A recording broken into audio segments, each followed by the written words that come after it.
The night sky is incredibly starry. In fact, we can see almost 2000 stars with our naked eyes alone. And all of them, all 2000 of them are larger than our sun. Because if the star was smaller than our sun, it would be too small to be seen from Earth. Now that leads to a question.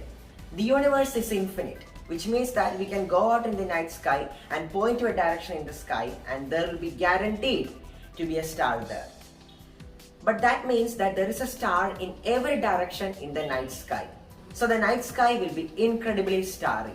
There will be so much stars that the light from all of the stars will make the night bright.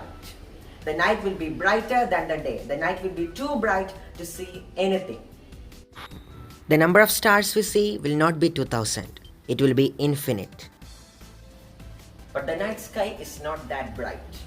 This is known as Olbers paradox.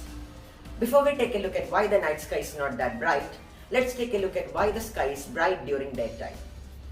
What you see is the surface of the moon. This photo was taken by the Apollo 11 astronauts.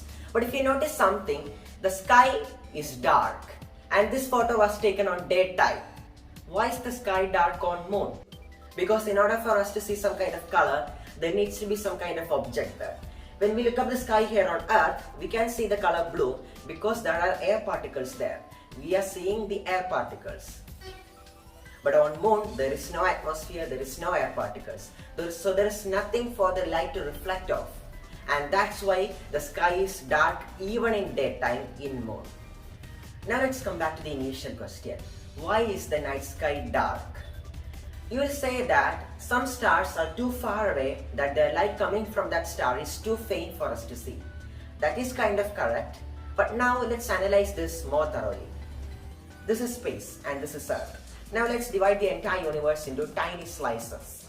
The stars in the innermost slice will be the brightest to us because they are nearer. The stars in the second slice will be a little less brighter. But there are more stars in the second slice because the second slice is larger than the first slice.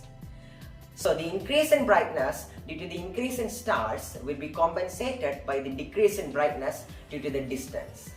So the total brightness of all stars in the first slice will be equal to the total brightness of all stars in the second slice and the third slice and the fourth slice and so on. So this is not an answer to the Olbers paradox. Now the first clue of the answer was discovered in 1929 by Edwin Hubble. Edwin Hubble's discovery was so amazing that it changed the course of astrophysics forever. Edwin Hubble discovered that the universe is expanding. Now in order to understand why the expansion of the universe is important to the answer of Olbers paradox, we need to understand the concept of Doppler effect. Imagine a particle. The particle is creating waves or sending out ripples in all four directions. Now if the particle is standing still, the effect is pretty much boring. But if the particle is moving, the waves in front of the particle will be squished and the waves behind the particle will be stretched out. This is known as Doppler effect.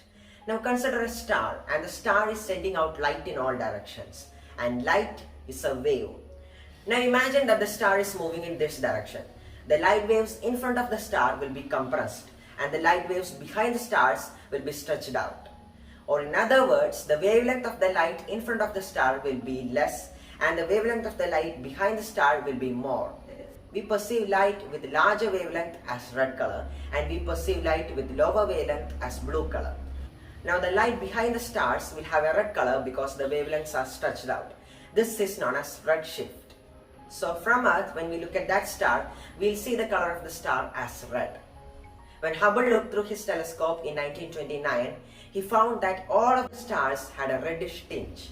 He then concluded that this is because all stars are moving away from us, and he made his startling discovery that the universe is expanding. And that's why we cannot see some stars.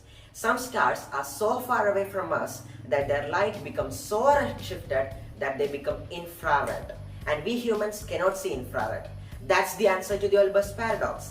We cannot see some stars because their light is infrared.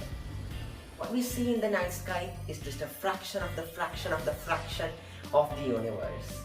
We are incredibly tiny in front of the entire universe. Thank you.